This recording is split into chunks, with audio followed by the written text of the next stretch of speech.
Welcome to my YouTube channel TS academy. जैसा कि हमारा सीरीज बाय सीरीज वीडियो चल ही रहा था और मैंने बोला था लास्ट में क्वेश्चन आंसर भी लेके आऊँगा और आज का आपका बहुत ही धमाकेदार वीडियो क्वेश्चन आंसर के साथ। अब देखिए ज़्यादा टाइम ना लगाते डायरेक्ट क्वेश्चन आंसर में आ जाते हैं।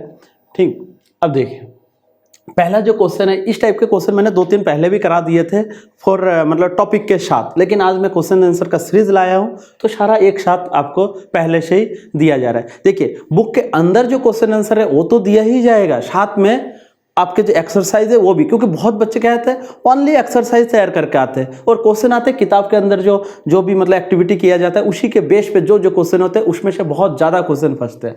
तो आप यदि वो एक्टिविटी या वो ज़्यादा टॉपिक बाय टॉपिक यदि वीडियो नहीं देखें तो आई बटन पर जाइए और सारे पहले के वीडियो देखिए और आपका कॉन्सेप्ट क्लियर हो जाए। और जब कॉन्सेप्ट क्लियर हो जाएगा तो ये क्वेश्चन आंसर वाला वीडियो आपको देखते ही देखते समझ में आए। मैं पूरी कोशिश करूंगा कि क्वेश्चन आपको बेहतरीन से समझा दिया जाए, वरना क्वेश्चन आंसर तो हर जगह आपको मिल जाएगा, लेकिन कॉन्सेप्ट बेस पे समझाना वो मेरा काम है। देखिए पहला जो क्वेश्चन है, why should a magnesium ribbon be clean before burning air? Before burning in air मतलब वायु में जलने से पहले मैग्नीशियम रिबन को क्लीन क्यों किया जाता है? तो देखिए ये क्वेश्चन पहले भी एक बार हो चुका है और इसका टॉपिक हो चुका था। देखिए क्या होता है, एक मैग्नीशियम रिबन है, मान लीजिए कोई मैग्नीशियम रिबन है। अब ये क्या होता है, ये हाईली रिएक्टेड एलिमेंट होता है। तो जब हाईली रिएक्टेड एलिमेंट होता है तो जब ये ऑक्सीजन के संपर्क में आता है तो यहाँ पे एक लेयर चढ़ जाती है, उस लेयर को हम क्या कहते हैं, मैग्नीशियम ऑक्साइड। उस लेयर को हम क्या कहते हैं, मैग्नीशियम ऑक्साइड। अच्छा अब आप ही बताइए, जब इस मैग्नीशियम रिबन पर लेयर चढ़ जाएगी तो ये तो पूरा चिपका हुआ रहेगा मैग्नीशियम ऑक्साइड, तो बाहर से अदर जो ऑक्सीजन आएगी वो क्या रिएक्ट कर पाएगी? नहीं, अदर ऑक्सीजन और रिएक्ट नहीं कर पाएगी क्योंकि इस पर लेयर चढ़ गई है मैग्नीशियम ऑक्साइड की। तो इसके कारण हमें शुद्ध मैग्नीशियम प्राप्त करना होता है तो फिर ऑक्सीजन को अलग करना पड़ेगा। तो इसीलिए वायु में जलाने से पहले मैग्नीशियम रिबन को हम क्या करते हैं, क्लीन करते हैं। क्लीन करने के लिए हम क्या करते हैं, एक सैंड पेपर का यूज करते हैं। क्लीन करने के लिए क्या करते हैं, सैंड पेपर का यूज करते हैं। सैंड पेपर के द्वारा हम इसको क्या करते हैं, क्लीन करते हैं। यही हमारा रीजन है। Magnesium is a very reactive element when stored its reacts with oxygen to form a layer magnesium oxide. किसकी लेयर, मैग्नीशियम ऑक्साइड की। Up in its surface, surface मतलब होता है ये सतह, पृष्ठ।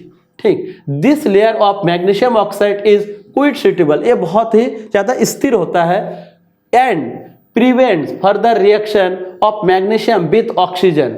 The magnesium ribbon is clean by sand paper. Sand paper से हम क्या करते हैं, इसको क्लीन करते हैं to remove this layer so that the underlying metal can be expose into air. इस तरह से मैंने आपको समझा दिया। ये एक आपका मतलब बुक में ही आपका एक डायग्राम दिया होगा। इस तरह से टंग से पकड़ के हम मैग्नीशियम रिबन को देखिए जला रहे हैं और यह छोटे छोटे आपको दिखाई नहीं दे रहे, ये छोटे छोटे सफेद में आपका ये क्या हो जा रहा है, मैग्नीशियम ऑक्साइड। ये क्या हो रहा है, इसे हम क्या कहते हैं, चाइना डिस्क भी कहते हैं। तो वॉश ग्लास में क्या हो रहा है, अलग हो जा रहा है। तो इस तरह से हम साफ कर सकते हैं। नेक्स्ट क्वेश्चन देखिए, right the balance equation for the following chemical reaction. तो मैंने बताया था केमिकल रिएक्शन को आप इस तरह से लिख सकते हैं, बट जब इक्वेशन के रूप में लिखने के लिए बोले तब या तो उसे सिंबल के जरिए या तो उसे हम कोई ना कोई फार्मूले, केमिकल फार्मूले द्वारा दर्शाते हैं। जैसे आपका नाम यदि मान लो किसी से है तो यदि उसको आपके नाम को पहले अक्षर से दर्शाते हैं तो सेम टू सेम इसको भी इसको या तो सिंबल से दर्शाएंगे या तो केमिकल फार्मूले, उसी को हम इक्वेशन कहेंगे। हमारे पास केमिकल रिएक्शन दिया हुआ है, हमें चेंज करना है इक्वेशन में, बट वो भी बैलेंस के साथ। इसका मतलब संतुलन। और आपको मैंने बैलेंस केमिकल इक्वेशन और अनबैलेंस केमिकल इक्वेशन को बढ़िया करके वीडियो में समझा दिया था। मैं बार बार बोल रहा हूं, आप यदि पहले के वीडियो को देख के आएंगे तो क्वेश्चन आंसर का कॉन्सेप्ट और भी ज्यादा क्लियर होगा। ठीक, अब देखिए पहला क्वेश्चन आपका क्या है, हाइड्रोजन। हाइड्रोजन हाइड्रोजन होता है H2 प्लस क्लोरीन, ये Cl2 प्लस बनेगा क्या, हाइड्रोजन क्लोराइड मतलब HCl, ये आपका बन गया। अच्छा इधर देखिए हाइड्रोजन, अब ये हाइड्रोजन की मात्रा कितनी है, 2 है, यहाँ पे हाइड्रोजन 1 है, तो क्या बैलेंस है, बैलेंस नहीं है। तो हमारा काम क्या बनता है, रिएक्टेंट में number of atom and product में number of atom, both side में हमें क्या करना पड़ता है, इक्वल करना पड़ता है। तो हमारा यहाँ पे हाइड्रोजन के 2 परमाणु है, बट यहाँ पे हाइड्रोजन के 1 परमाणु है, तो बैलेंस नहीं है। तो जिधर कम होगा, इधर प्रोडक्ट में कम है तो उधर आप क्या करें, इनटू कर दीजिए। 2 से मैंने मल्टीप्लाई कर दिया। तो देखिए हाइड्रोजन के भी 2 एटम और देखिए यहाँ पे भी हाइड्रोजन के 2 एटम, क्लोरीन के भी 2 एटम और यहाँ पे क्लोरीन के भी 2 एटम। इस तरह से हम कह सकते हैं कि हाँ हमारा इक्वेशन क्या हो गया, बैलेंस हो गया। अब सेकंड नंबर देखिए बेरियम क्लोराइड, बेरियम BaCl2। अच्छा हमें पता कैसे चलता है कि बेरियम क्लोराइड, तो थोड़ा रफ कार्य देख लीजिए। Ba और Cl, Ba की जो बैलेंसी होती है वो होती है 2 और क्लोरीन की जो बैलेंसी होती है 1। अच्छा क्या ये बैलेंसी क्या सेम है, इक्वल है? नहीं। तो जब इक्वल नहीं, इसको यहाँ पे इंटू कर दीजिए और 1 को इससे इंटू कर दीजिए, तो बना क्या हमारा BaCl2। देखिए BaCl2 प्लस बना क्या एल्यूमिनियम सल्फेट, एल्यूमिनियम Al2SO4 का थ्राइज। अब बात आती है Al2SO4 का थ्राइज कैसे पता चलेगा, तो बार बार मैंने बोला कि बैलेंसी को सीखना पड़ेगा। आप कमेंट बॉक्स में डालिएगा, बैलेंसी यदि समझ में नहीं आता तो मैं दोबारा बैलेंसी का एक डाल दूंगा, लेकिन अभी बैलेंसी को अलग टॉपिक है और इसमें बैलेंसी अलग से बताने जाऊंगा, बहुत टाइम लग जाएगा। तो मैं इसमें खाली ऐसे ही आपको रफ कार्य करके समझा दे रहा हूँ। एल्यूमिनियम का क्या हो रहा है, देखिए 3 और सल्फेट का कितना होता है, इसका होता है 2। अच्छा क्या बैलेंसी का इक्वल है, बैलेंसी इक्वल नहीं है, तो क्या करेंगे 3 को यहाँ कर देंगे तो यहाँ 3 मल्टीप्लाई हो जाएगा और यहाँ 2 को मल्टीप्लाई कर दीजिए। अब बात आती है सर SO4 तो यहाँ पे आपने 3 ऐसे क्यों नहीं लगाया। अच्छा आप एक बात समझिए, यदि मैं O के साथ 4 है, यदि मैं O के साथ 3 लगा देता तो ये क्या सल्फर गुस्से में नहीं आ जाता, तो सल्फर को बुरा लगेगा ना। अब देखो सल्फर और ऑक्सीजन 2 दोस्त है, तुमने खाली ऑक्सीजन को दिया तो सल्फर को तो गुस्सा आएगा ही आएगा ना, उसे बहुत ज्यादा बुरा लगेगा। इसीलिए हम क्या करते हैं, कोष्टक लगा देते हैं इसमें, जब ब्रैकेट लगाने के बाद लगाते हैं तो इसका मतलब सल्फर के साथ भी ये है और ऑक्सीजन के साथ भी है। तो जब दोनों दोस्तों के साथ हमने लगा दिया है तो दोनों दोस्त आपस में खुश रहेंगे। अब देखिए हमेशा किसी भी कंपाउंड में पहला वाला पॉजिटिव दूसरा वाला नेगेटिव, पहला वाला पॉजिटिव दूसरा वाला नेगेटिव। याद रखिएगा एक शॉर्टकट तरीका है, पॉजिटिव हमेशा नेगेटिव के पास जाएगा। अच्छा तो ये देखिए ये नेगेटिव का पॉजिटिव के पास जाएगा, नहीं मैंने क्या बताया, पॉजिटिव हमेशा नेगेटिव के, ये देखिए ये पॉजिटिव ये नेगेटिव के पास जाएगा। तो आपको जब पता चल गया पॉजिटिव नेगेटिव के पास आएगा तो इसका मतलब क्या होगा, Ba पॉजिटिव है, नेगेटिव कौन है SO4, तो ये BaSO4 प्लस ये वाला पॉजिटिव, ये देखिए Al किसके पास जाएगा, Cl के पास, लेकिन हमारा बनेगा क्या AlCl3, तो हमारे पॉजिटिव और नेगेटिव हो गया। अब देखिए आपको जब पता चल गया पॉजिटिव नेगेटिव हो जाएगा तो इस तरह से हमारा कंपाउंड बन गया। अब ये क्या बैलेंस है, नहीं देखिए Ba1 है रिएक्टेंट में, प्रोडक्ट में देखिए Ba1 है, अच्छा बैलेंस है, चलो ठीक। क्लोरीन यहाँ पे 2 है, वहां पे क्लोरीन 3 है, अच्छा बैलेंस है, नहीं है। तो हम क्लोरीन को पहले क्या करेंगे, बैलेंस करेंगे। यहाँ पे 3 है, इस 3 को यहां मल्टीप्लाई कर दीजिए, यहां पे 2 है क्लोरीन, इस 2 को यहां मल्टीप्लाई कर दीजिए। अब देखिए आपका सारा का सारा बैलेंस दिखेगा। बट एल्यूमिनियम 2 है, ये देखिए एल्यूमिनियम 2 है, लेकिन सल्फेट यहां पे कितना हो गया, सल्फेट यहां पे 2 है, लेकिन यहां पे देखिए बेरियम देखिए 3 है, यहां पे बेरियम 1 है। तो आप एक काम कीजिए यहां पे 3 लगा दीजिए, आपका सारा का सारा बैलेंस है। ये देखिए सल्फेट कितना है 3, यहां पे देखिए सल्फेट टोटल कितना है 3, तो इसका मतलब आपका सारा का सारा बैलेंस हो गया। बस बैलेंस को थोड़ा आप ध्यान करके देखिएगा, ध्यान से कि हाँ, क्योंकि बच्चे इक्वेशन तो बहुत कर लेते हैं बट बैलेंस करके नहीं आता है, लेकिन हमारे यहाँ बैलेंस इक्वेशन पूछा है, इसका मतलब खाली इक्वेशन करके आओगे तो सही नहीं रहेगा। अब थर्ड नंबर क्या बोला गया, देखिए सोडियम प्लस वाटर, ये देखिए सोडियम प्लस वाटर को हम क्या कहते हैं, केमिकल फार्मूला H2O प्लस बनेगा क्या, सोडियम हाइड्रोक्साइड, ये देखिए सोडियम और हाइड्रोक्साइड का OH, तो हमारा बन गया sodium hydroxide plus hydrogen gas, plus आपका क्या बन जाएगा, हाइड्रोजन गैस। अब इसको आप बैलेंस कीजिए, तो बैलेंस कैसे करेंगे हम, देखिए Na 1 है, यहाँ पे भी Na 1 है, इसका मतलब बैलेंस है।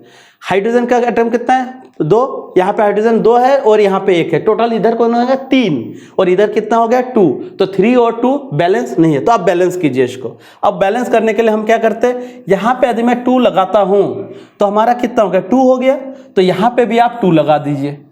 अच्छा आप देखिए हाइड्रोजन कितने हो गए 4, ये देखिए हाइड्रोजन यहाँ पे 2 हो गया और यहाँ पे 2 4 हो गया।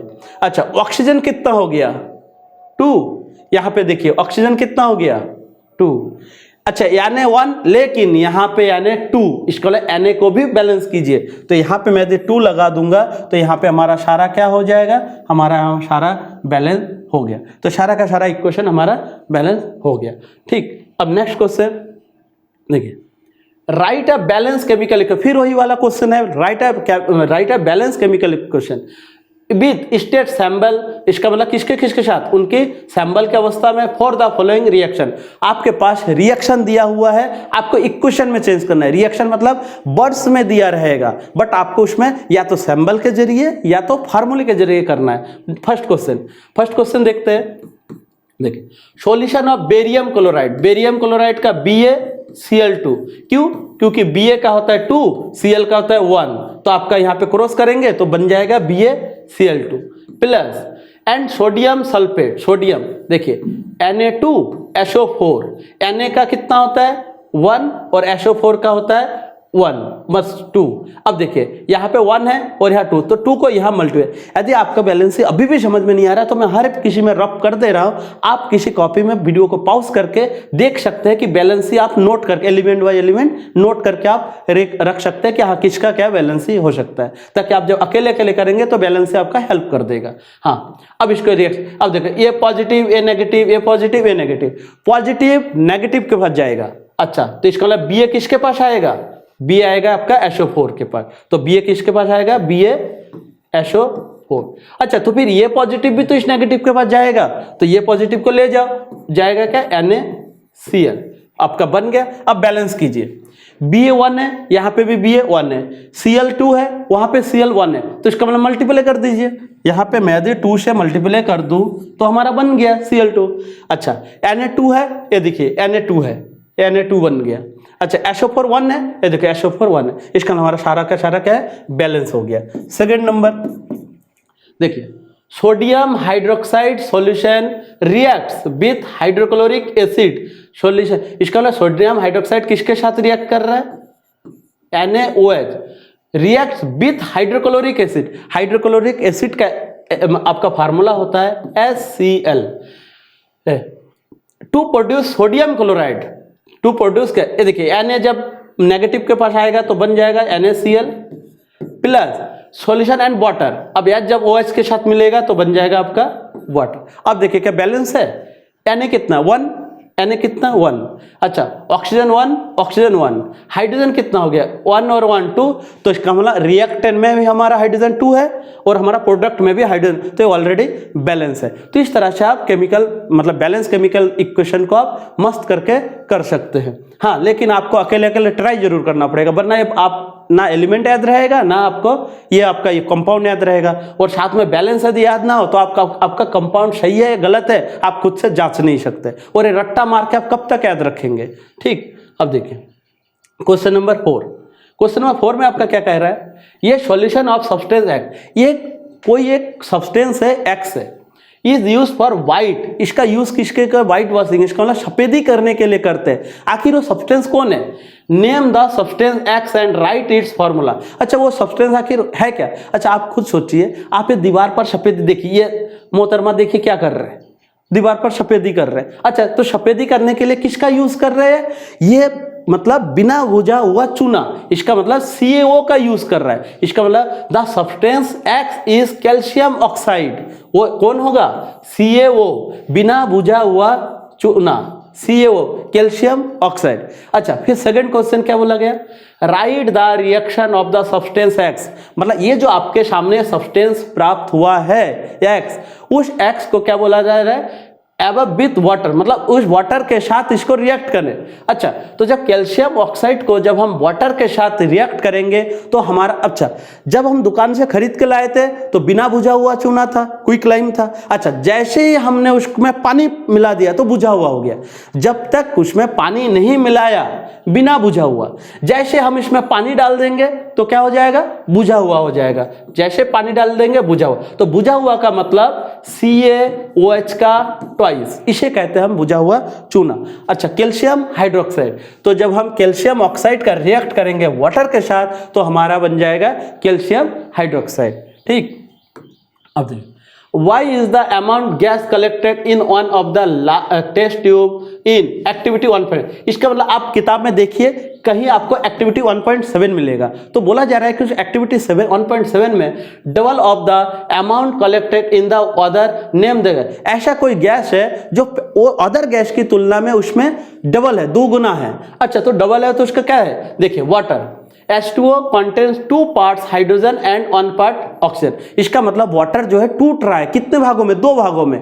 कौन कौन, एक हाइड्रोजन में और एक ऑक्सीजन में। Therefore the amount of the hydrogen and oxygen produced during electrolysis, electrolysis का मतलब होता है विद्युतीय अपघटन, मतलब जो इलेक्ट्रिसिटी के द्वारा जब हम फ्लो करते हैं तो उसके कारण जो टूटता है, ठीक। और वाटर इज इन अ 2:1, ठीक। During electrolysis, since hydrogen goes to one test tube and oxygen goes to another, the amount of gas collected in one of the test tube is double of the amount collected in the other. इसको यदि मैं diagram से समझाता और बेहतरीन समझ में आता है, लेकिन तब भी मैं आपको एक रिएक्शन से इजी बेस पे समझाता हूँ। देखिए आपके पास क्या है, वाटर है। अच्छा, वाटर में आपने क्या कर दिया, इलेक्ट्रोलाइसिस कर दिया, इसका मतलब विद्युत अपघटन कर दिया, इलेक्ट्रोलाइसिस कर दिया। तो जैसे ही आप इलेक्ट्रोलाइसिस करेंगे, मतलब विद्युत धारा फ्लो करेंगे, इलेक्ट्रिसिटी को फ्लो करेंगे, तो क्या होगा, ये H2 क्या हो जाएगा, ये टूट जाएगा, डिकम्पोजिशन हो जाएगा। अच्छा, तो तोड़ दो, तो डिकम्पोजिशन कैसे होगा, H2 प्लस O2 में टूट जाएगा। अच्छा, अब देखिए हाइड्रोजन कितने हैं, 2, यहाँ पे हाइड्रोजन कितने हैं, 2, ऑक्सीजन कितने हैं, 1, यहाँ पे ऑक्सीजन कितने हैं, 2। अच्छा, तो यहाँ पे आप देखिए बैलेंस नहीं है, तो यहाँ पे हाइड्रोजन ऑक्सीजन की मात्रा 2 है, यहाँ पे ऑक्सीजन की मात्रा 1 है, तो आप यहाँ मल्टीप्लाई कर दीजिए। अच्छा, जब मल्टीप्लाई करेंगे तो देखो ऑक्सीजन यहाँ पे भी 2, ऑक्सीजन यहाँ पे भी 2, बैलेंस हो गया। आप ध्यान देना, यहाँ पे हाइड्रोजन 2 आ गया, यहाँ पे हाइड्रोजन देखिए 4 आ गया, क्या बैलेंस है ना, हाइड्रोजन की मात्रा यहाँ पे बढ़ गई है। तो हम अब क्या करेंगे, अब बैलेंस करेंगे, कर दिया बैलेंस। बैलेंस करने के बाद हमें मिला क्या, बैलेंस करने के बाद आप ध्यान दीजिए, ये वाटर है, वाटर को जैसे हम इलेक्ट्रोलाइसिस किए, हम 2 भागों में इसको तोड़ दिए, हाइड्रोजन और ऑक्सीजन। तो हाइड्रोजन में देखिए कितना आ गए, 2 गुना हो गया हाइड्रोजन की मात्रा, यहाँ देखिए 2 गुना, लेकिन ऑक्सीजन में 1 ही गुना, इसलिए बोला गया 2:1। इसका हाइड्रोजन की रेशियो 2 गुना और ऑक्सीजन की रेशियो 1 ही हो गया। तो इसका मतलब वो वाले गैस कौन सी है, double of the amount collected in the other, name this gas. तो उस गैस का नाम क्या है, उस गैस का नाम है हमारा हाइड्रोजन गैस।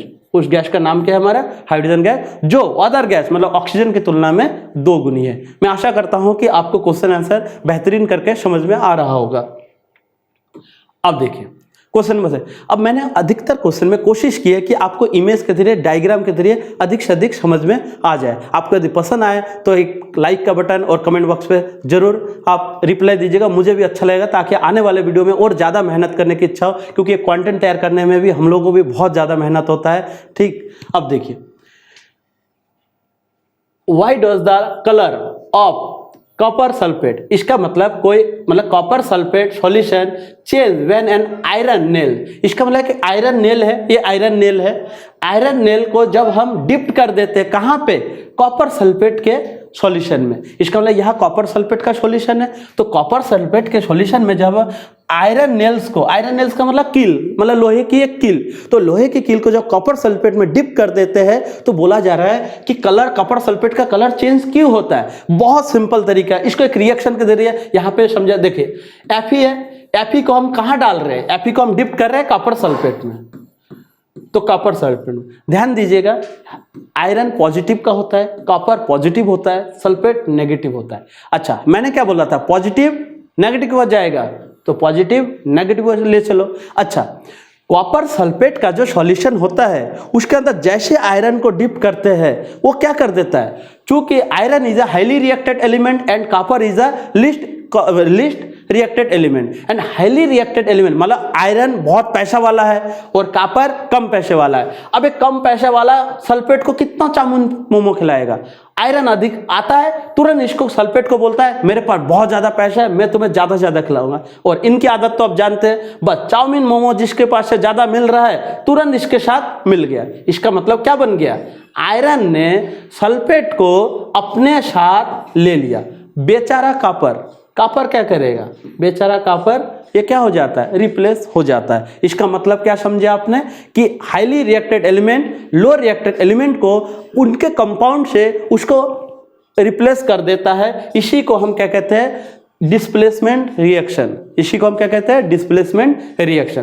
तो इस तरह से यही कारण है कि इसका कलर क्या हो जाता है, इसका कलर चेंज हो जाता है। लेकिन ये उस बाद में जब इस आयरन नेल्स को भी निकालेंगे तो आयरन नेल्स का देखिए, आयरन नेल्स का भी कलर क्या होता है, चेंज हो जाता है। और कॉपर सल्फेट का भी कलर क्या हो जाता है, पहले जो कलर था बाद में क्या हो जाता है, वो चेंज होकर एक ब्लू कलर ले देता है। इस तरह से यही कारण है कि आयरन नेल्स को जब कॉपर सल्फेट के डिप करते हैं, सॉल्यूशन में डिप करते हैं, तो उसको क्या करते हैं, उसका कलर क्या होता है, चेंज हो जाता है। देखिए next question, give an example of a double displacement reaction. देखिए ध्यान देना, डबल डिस्प्लेसमेंट का हमने बताया था जिसमें आयनों का एक्सचेंज होता है, उसे हम क्या कहते हैं, डबल डिस्प्लेसमेंट रिएक्शन कहते हैं। Give an example of double displacement reaction other than the one given in activity. ठीक है, अच्छा आपके पास एक एक्टिविटी दिया है किताब में, बुक में देखिएगा 1.10। तो जो एक्टिविटी दिया है उस एक्टिविटी में आपको बोला है कि 1.10 में जो डबल डिस्प्लेसमेंट का जो एग्जांपल दिया हुआ है उसको छोड़ के आप अपने तरफ से क्या दीजिए, एक एग्जांपल दीजिए। किसका, डबल डिस्प्लेसमेंट। देखिए सिंगल डिस्प्लेसमेंट में क्या होता है, एक हाईली रिएक्टेड एलिमेंट लो रिएक्टेड एलिमेंट को उसके कंपाउंड से अलग कर देता है और वो अपने साथ ले लेता है। ठीक, बट डबल डिस्प्लेसमेंट क्या होता है, आयनों का एक्सचेंज होता है। दोनों में क्या होता है, आयनों का एक्सचेंज होता है। कैसे आयनों का एक्सचेंज होता है, देखिए यहां दो कलर दिखाया गया, यहां दो कलर दिखाया, ये कलर इसको ले लिया है देखिए, और ये कलर इसको ले लेगा। इसका मतलब आयनों का अदला बदली, क्या हो रहा है, अदला बदली हो रहा है। तो यहां देखिए कॉपर सल्फेट और NaOH, तो जब कॉपर सल्फेट जाएगा, कॉपर NaOH OH के साथ रिएक्ट करेगा और Na किसके साथ करेगा, सल्फेट। तो कॉपर जब OH के साथ रिएक्ट करेगा तो कॉपर हाइड्रोक्साइड बनेगा, और जब Na जब वो सल्फेट के साथ रिएक्ट करेगा तो Na2SO4 का बनेगा। उसी तरह पे यहाँ पे एक रिएक्शन दिखाया गया Na2CO3 सोडियम कार्बोनेट, और यहाँ पे रिएक्शन दिखाया CaCl2 कैल्शियम क्लोराइड। तो Na इस क्लोरीन के पास जाएगा तो बन जाएगा NaCl।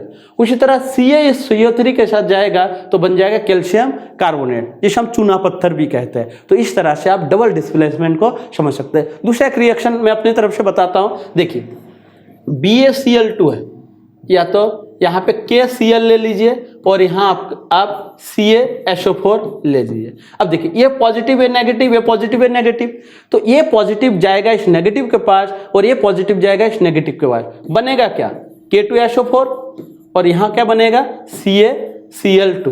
तो आप जब इसको केमिकल को बैलेंस करेंगे तो आप यहाँ बैलेंस करेंगे तो आपका सारा का सारा बैलेंस हो जाएगा। अच्छा क्या हुआ, अदला बदली नहीं हुआ। तो जिसमें हम आयनों का एक्सचेंज करते हैं ऐसे रिएक्शन को हम डबल डिस्प्लेसमेंट रिएक्शन कहते हैं। नेक्स्ट देखिए, ये identify the substance that are oxidised and the substance that are reduced in the following reaction. आपके पास ये रिएक्शन दिया है, इसी रिएक्शन में से आपको रिड्यूस ऑक्सीडाइज बताना है और रिड्यूस सब्सटेंस को बताना है। अच्छा सबसे पहले मैं थोड़ा आपको रिमाइंड करा देता हूं कि हमने इस डायग्राम के जरिए आपको उस वीडियो में मैंने बताया था कि हाँ ऑक्सीडेशन क्या होता है और रिडक्शन क्या होता है। तो मैंने बोला था जिसमें ऑक्सीजन का इंक्रीजिंग होता है, मतलब addition of oxygen and removal of hydrogen, उसे हम क्या कहते हैं, oxidation. And addition of hydrogen and removal of oxygen, उसे हम क्या कहते हैं, रिडक्शन कहते हैं। लेकिन मैंने बताया था जब आप आगे तैयारी करेंगे तो आपको इलेक्ट्रॉन के द्वारा भी समझाया जाएगा कि जिसमें इलेक्ट्रॉन का लॉस होता है वो ऑक्सीडेशन, जिसमें इलेक्ट्रॉन का गेन्स होता है वो रिडक्शन। ठीक, तो देखिए ऑक्सीजन की यदि इंक्रीजिंग होता है मतलब एडिशन होता है एंड हाइड्रोजन का रिमूवल होता है, ऐसे रिएक्शन को या तो आप चाहे यहां देख के बता सकते हैं या तो या किसी भी रिएक्शन में या तो ऑक्सीजन को लेकर समझाया जा सकता है या तो हाइड्रोजन को लेकर समझाया जा सकता है। तो ऐसे रिएक्शन को हम क्या कहते हैं, ऑक्सीडेशन। अब देखिए इसमें आपको छांटना है, यानी आपका क्या है, Na आपका, Na में देखिए ऑक्सीजन है क्या, नहीं है, बट यहाँ पे देखिए Na है प्लस O2 है तो आपका यहाँ बन जाएगा Na2O। यहाँ आपका Na में देखिए ऑक्सीजन नहीं है, बट आप जब यहाँ पे आ जाएंगे प्रोडक्ट में आ जाएंगे तो Na के साथ देखिए ऑक्सीजन हुआ है। अच्छा, तो एडिशन ऑफ ऑक्सीजन हुआ है, तो Na में ऑक्सीजन का एडिशन हुआ है, इसका मतलब Na इज अ ऑक्सीडाइज। जिसमें ऑक्सीजन की वृद्धि होगी, इंक्रीजिंग होगा, उसमें आपका क्या हो जाएगा, ऑक्सीडाइज। अच्छा, अब देखिए यहां पे आपको ये बोला गया CuO against oxygen and oxygen gets reduce. अच्छा, यहाँ पे ऑक्सीजन क्या कर रहा है, ऑक्सीजन अपने आप को क्या कर रहा है, खो दे रहा है। यहाँ पे ऑक्सीजन अकेला है, जैसे प्रोड्यूस में आएंगे तो देखो ऑक्सीजन है नहीं, इसका मतलब ऑक्सीजन क्या हो जाएगा आपका रिड्यूस। तो आपका सोडियम आपका क्या हो जाएगा, ऑक्सीडाइज हो जाएगा, और आपका ऑक्सीजन क्या हो जाएगा, रिड्यूस हो जाएगा। क्यों, क्योंकि ऑक्सीजन यहाँ पे है बट इधर जाके है नहीं, इसका मतलब अपने आप को खो दिया। अच्छा, अब दूसरे नंबर में देखते हैं। दूसरे नंबर में क्या है, कॉपर ऑक्साइड प्लस हाइड्रोजन बनेगा आपका Cu प्लस H2O। अच्छा, कॉपर के साथ ऑक्सीजन है, इधर आके देखिए कॉपर के साथ ऑक्सीजन है, बिल्कुल नहीं है, इसका मतलब क्या है, ऑक्सीजन खो दिया है, कॉपर ने ऑक्सीजन खो दिया है। तो कॉपर ऑक्साइड आपका क्या हो जाएगा, ऑक्सीडाइज। कॉपर ऑक्साइड आपका क्या हो जाएगा, ऑक्सीडाइज, सॉरी कॉपर ऑक्साइड आपका क्या हो जाएगा, रिड्यूस, क्योंकि जो खो देता है ऑक्सीजन को वो रिड्यूस। अच्छा, अब देखिए यहां पे हाइड्रोजन के पास का ऑक्सीजन है, बिल्कुल नहीं, बट प्रोडक्ट में आइए हाइड्रोजन के साथ ऑक्सीजन है, इसका मतलब हाइड्रोजन ने क्या किया, हाइड्रोजन में ऑक्सीजन की वृद्धि हुआ। तो जिसमें ऑक्सीजन की वृद्धि होता है उसे हम क्या कहते हैं, ऑक्सीडाइज कहते हैं, उसे हम क्या कहते हैं, ऑक्सीडाइज कहते हैं। तो यहाँ पे हाइड्रोजन क्या हो रहा है, ऑक्सीडाइज हो रहा है। तो इस तरह से आप ऑक्सीडाइज सब्सटेंस कौन सा है और रिड्यूस सब्सटेंस कौन सा है। रिड्यूस मतलब जिसमें ऑक्सीजन की कमी हो जाती है, और ऑक्सीडाइज मतलब जिसमें ऑक्सीजन की वृद्धि हो जाती है। इस तरह से आप ऑक्सीडेशन और रिडक्शन के जरिए आप समझ सकते हैं। और यदि कॉन्सेप्ट, मैंने अधिकतर कोशिश की है कि क्वेश्चन में मैं कॉन्सेप्ट को समझा के तोड़ ताड़ के समझाते हुए एक्सप्लेन कर पाऊँ, लेकिन तब भी यदि आपको थोड़ा बहुत दिक्कत होता है तो मैं आपसे बार बार विनती करता हूँ कि आप इससे पहले वीडियो सारे आई बटन पर जाइए, सारे वीडियो देखिए, कॉन्सेप्ट को पहले टॉपिक को क्लियर कीजिए। मैंने नोट्स बाय नोट्स टॉपिक को क्लियर किया था, उसके बाद आप क्वेश्चन आंसर में आए, आपको और ज़्यादा समझ में आए। अब देखिए क्वेश्चन आंसर अभी आपका एक्सरसाइज स्टार्ट होने वाला है, बट वीडियो बहुत लंबा हो जाएगा, तो मैं चाह रहा हूँ कि आपको एक्सरसाइज भी अलग अलग सारे question answer part by part देता रहा हूँ। तो 2-3 पार्ट्स में आपके सारे एक्सरसाइज खत्म हो जाएंगे, क्योंकि मैं यदि जल्दी बनाते हुए जाऊँ तो लास्ट में आपका एक्सप्लेन नहीं होगा उतना, और आपको क्वेश्चन करके कोई फायदा भी नहीं होगा। तो यदि एक्सप्लेन करने जाऊंगा तो video by part by part बनता जाए, 2-3 पार्ट में आपका सारा एक्सरसाइज भी एंड हो जाएगा। Thank you so much.